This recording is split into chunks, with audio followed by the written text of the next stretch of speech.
घर को साफ रखना इतना भी मुश्किल नहीं है जितना कि हम सोचते हैं, और इसका मतलब ये भी नहीं है कि हम दिन भर बस घर को साफ करने के पीछे लगे रहें। कई बार ये सारे काम बहुत ज़्यादा बोरिंग हो जाते हैं, क्योंकि इन कामों को ना रिपीटेडली हमें हर दिन करना ही पड़ता है। अगर आप लोगों ने 2-4 दिन घर को छोड़ दिया ना, साफ सफाई नहीं करा, उसके बाद जो घर फैल जाता है ना, उसके बाद परेशानी हमें ही फेस करनी पड़ती है। आज आपके साथ कुछ ऐसे टिप्स शेयर कर रही हूँ जिनको अगर आप लोगों ने फॉलो कर लिया ना, तो आपका घर जो है ना हमेशा ही साफ सुथरा रहेगा और चमकता रहेगा। कुछ चीज़ें हैं जिनको अगर हम लोगों ने लिखना स्टार्ट कर दिया ना, जैसे कि हम लोग प्लानिंग करते हैं अपने ब्रेकफास्ट की एक दिन पहले ही, वैसे ही अगर हम लोगों ने अपने कामों के लिए भी प्लानिंग करना स्टार्ट कर दिया ना, तो काफ़ी चीज़ें जो है ना वो ईज़ी हो जाती है। तो मैं प्रेफ़र करती हूँ कि एक दिन पहले ही मैं सारी चीज़ें जो प्लान कर लूँ नेक्स्ट डे के लिए। बट अगर रात में भूल गई या फिर नहीं कर पाई, तो मैं नेक्स्ट मॉर्निंग सुबह-सुबह ये चीज़ कर लेती हूँ, ताकि जो भी चीज़ें मुझे करनी है दिन भर में वो मैं लिख लूँ, और अगर राशन की भी चीज़ें कुछ होती है तो वो भी मैं उस टाइम पे नोट डाउन कर लेती हूँ। देन मैं यहाँ पे आ गई थी किचन में। बेटू के लिए ब्रेकफास्ट बनाना था और हस्बैंड के लिए मॉर्निंग ड्रिंक बनानी थी। तो यहाँ पे मैंने ये पानी ले लिया है, जिसमें मैंने डाला है अदरक, सौंफ, अजवाइन, जीरा। तो ये चारों चीज़ों को ना मैंने इस तरीके से 10 मिनट उबाल लिया है। बहुत ही बढ़िया सा एक ड्रिंक बन जाता है, मॉर्निंग ड्रिंक, जिसको आप ले सकते हो अपने वेट लॉस के लिए। मैं उनको वेट लॉस के लिए देती हूँ। मैं थोड़ा बहुत ले लेती हूँ कभी कभी, नहीं तो मैं नॉर्मल गुनगुना पानी ही पीती हूँ सुबह में। मॉर्निंग का एक और सबसे इम्पॉर्टेंट काम जो होता है ना, वो डेली का कचरा बाहर निकाला। जो भी डस्टबिन में इकट्ठे हो रहे हैं ना, उनको आप डेली के डेली क्लीन करें। तो ऊपर मेरे पास 2 डस्टबिन मैं रखती हूँ, नीचे फिर उसको मैं पहुँचा देती हूँ। आगे का प्रोसेस पापा जी कर लेते हैं, और उसको क्लीन करके फिर रीयूज़ करने के लिए मैं रेडी कर लेती हूँ।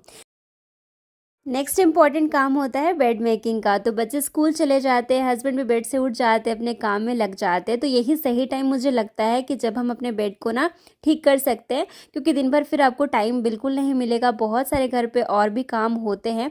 वापस से फिर बेडरूम में आना, बेड को ठीक करने के लिए अलग से टाइम निकालना थोड़ा सा मुश्किल मुझे लगता है। तो मुझे मॉर्निंग में ही सही टाइम लगता है, जब मैं अपने बेड को ठीक कर पाऊँ, और फिर दिन भर जब मुझे टाइम मिले थोड़ा सा रिलैक्स करने का, तो आराम से बेड पर मैं रिलैक्स कर पाऊँ। जिस टाइम पे आप बेड मेकिंग कर रहे हो ना, आसपास ज़रूर से देखिए कि चीज़ें बिखरी हुई हैं, तो 2 मिनट अलग से लगा लीजिए। तुरंत आपको ज़्यादा टाइम नहीं लगेगा, और चीज़ों को उनके जगह पे ज़रूर से रख दीजिए। छोटी-छोटी चीज़ें हैं, बट बहुत इम्पॉर्टेंट है। विंटर में चाहे जितना भी आपके पास स्टोरेज एरिया हो, थोड़ा बहुत ना कम पड़ ही जाता है। तो यहाँ पे ये लॉन्ड्री बास्केट को ना मैं as a storage basket use कर रही हूँ अभी कुछ दिनों के लिए।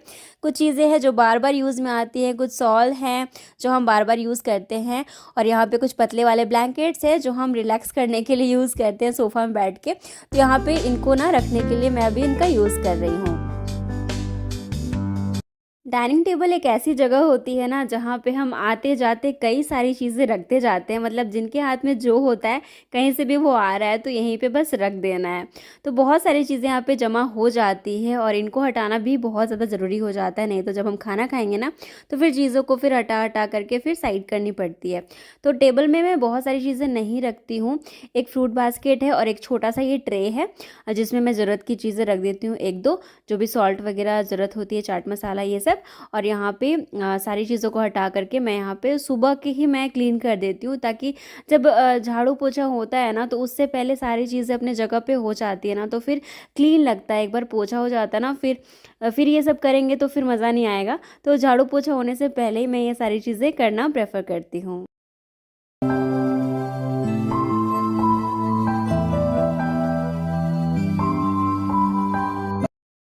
बाथरूम आपका हमेशा क्लीन रहे, और जब आप क्लीनिंग करो, डीप क्लीनिंग करो बाथरूम की, तो ज़्यादा मेहनत आपको ना करनी पड़े। इसके लिए आप नहाने के बाद ज़रूर से वाइपर यूज़ करिए, और यूज़ करने के बाद इनको प्रॉपर जगह पे रखना भी बहुत ज़रूरी है। तो इसके लिए मैंने अभी रिसेंटली ही ये एडेसिव हुक लगाया है, जिसकी हेल्प से ना बहुत ईजिली मैंने वाइपर्स को रखना स्टार्ट किया है। बाथरूम क्लीनिंग के लिए जो भी हम ब्रशेस यूज़ करते हैं ना, उनको कई बार हम इस तरीके से कॉर्नर पे रख देते हैं, जो कि बिल्कुल भी देखने में अच्छा नहीं लगता है। तो इस तरीके से आप ये सिंपल से एडेसिव हुक्स यूज़ कर सकते हैं, और इनकी हेल्प से आप उनको ना हैंग करके रख सकते हैं।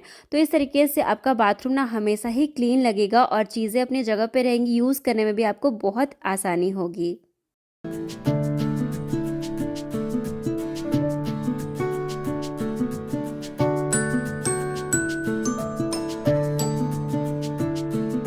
विंटर्स में लॉन्ड्री रूटीन फॉलो होना डेली काफ़ी ज़रूरी हो जाता है, क्योंकि बहुत सारे कपड़े निकलते हैं विंटर्स में और कपड़ों का ढेर ना बने, इसके लिए ज़रूरी है कि आप डेली ये रूटीन फॉलो करें। लेकिन अगर आपकी फैमिली जो है छोटी है तो आप 2 दिन में फॉलो कर सकते हो, बट हमारी फैमिली बड़ी है तो हमारे घर में ना हमेशा से ही डेली कपड़े धुलने होते ही हैं। तो नहाने के बाद भी जो टॉवल्स होते हैं ना, उनको घर पे आजकल डालना, मतलब घर के अंदर रखना थोड़ा सा डिफ़िकल्ट हो जाता है, क्योंकि सूखते नहीं है जल्दी। तो धूप में जब मैं आती हूँ तो साथ साथ उनको भी डाल देती हूँ।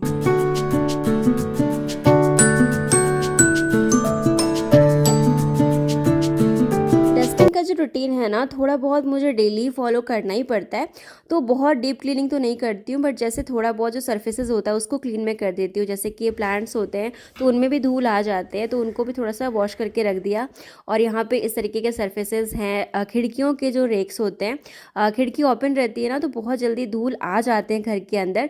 तो इनको भी थोड़े बहुत आपको डस्टिंग करते रहने से ना घर आपका साफ़ लगेगा।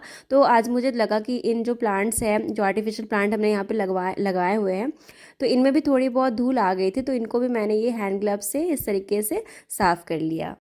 आपको डेली बहुत ज़्यादा डीप क्लीनिंग करने की ज़रूरत नहीं है। आपको जहाँ-जहाँ लगता है कि हाँ, इस जगह पे धूल जमती है, तो बस उस जगह पे आप एक छोटा-सा माइक्रोफाइबर टॉवल ले सकती हैं और बस सरफेसेस को आप इस तरीके से क्लीन कर सकती हैं। और इतने से ही करने पे आपको लगेगा आपका घर बिल्कुल क्लीन हो गया है। तो जैसे टीवी को भी हम डेली नहीं साफ़ करते, तो टीवी को मैं छोड़ देती हूँ, बट इस तरीके के जैसे टेबल हो गए, सेंटर टेबल हो गए, टीवी काउंटर टॉप जो भी सरफेसेस है, उसको मैं इस तरीके से ना बस 5 मिनट लगते हैं और फटाफट से ये मेरी क्लीनिंग हो जाती है।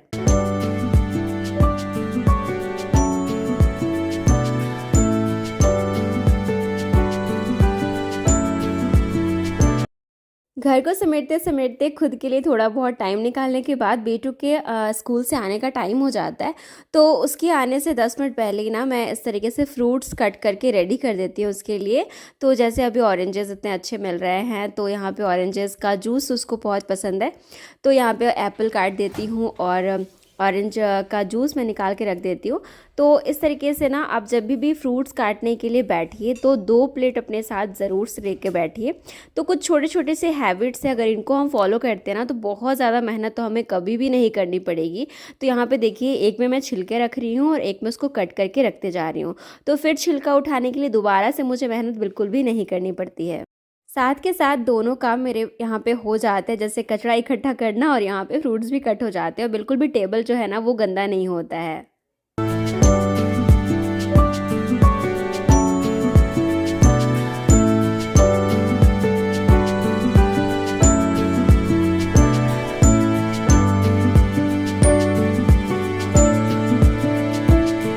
खाना जब बन के रेडी हो जाता है ना तो उसको तुरंत से ही मैं छोटे बर्तनों में ट्रांसफ़र कर देती हूँ। और यहाँ पे ना मैं न्यूज़पेपर यूज़ करती हूँ, ताकि जो भी चीज़ें मैं रख रही हूँ उसमें, तो दोबारा से जब सर्व करूँ या फिर दूसरे लोग भी निकाले खाना अपने से भी, तो चीज़ें गिरे तो काउंटर टॉप ना बार बार गंदा ना हो, तो चीज़ें न्यूज़पेपर में गिरती है तो बार बार फिर आप सफाई से बच सकते हो। तो किचन को तो क्लीन करना हमें बहुत ज़रूरी होता है। जितने बार हम खाना बनाते हैं उसके बाद हमें किचन की क्लीनिंग करने बहुत ज़रूरी होती है। डीप क्लीनिंग वीक में 1 दिन भी कर लेते हैं आप, लेकिन डेली किचन को ना 3 बार क्लीन करना बहुत ज़रूरी हो जाता है। अगर एक टाइम भी आप लोगों ने छोड़ दिया ना क्लीनिंग करना, तो फिर दोबारा ना किचन खाना बनाने के लायक मिलता नहीं है। तो इसीलिए थोड़ा सा तो मेहनत हमें करनी पड़ती है घर को ऑर्गेनाइज रखने के लिए। लेकिन छोटे छोटे स्टेप है, अगर आप लोगों बस 5 मिनट देते हो ना हर काम के बाद, तो फिर आपको फिर ज़्यादा मेहनत नहीं करनी पड़ती है। देखिए, ये सारी जो टास्क है, हम शॉर्टकट नहीं है बिल्कुल ये सारी चीज़ों का। स्टार्टिंग में चीज़ों को मैनेज करना थोड़ा सा मुश्किल हो जाता है। जैसे हमारी नई शादी होती है तो घर संभालना, बहुत सारी चीज़ें हो जाती है, एक बार में बहुत सारे रिस्पॉन्सिबिलिटीज़ मिल जाते हैं, लेकिन थोड़ा टाइम लगता है। उसके बाद अगर आप इन छोटी छोटी चीज़ों को अपने हैबिट में ऐड ऑन कर दीजिएगा ना, तो आपको बहुत इजी लगेगा। ये देखने में लग रहा है कितने सारे काम हम कर रहे हैं दिन भर में, बट ये सारी चीज़ें बहुत नॉर्मल सी चीज़ें हैं, छोटी छोटी सी चीज़ें हैं, बस फॉलो करने की ज़रूरत है और इनको बस आदत बनाने की ज़रूरत है। अगर आपकी आदत हो जाएगी ना तो बिल्कुल भी कोई भी काम आपको मुश्किल नहीं लगेगा। पूरे दिन भर में जो शाम का और लास्ट टास्क जो बचता है वो होता है कपड़ों को फ़ोल्ड करना।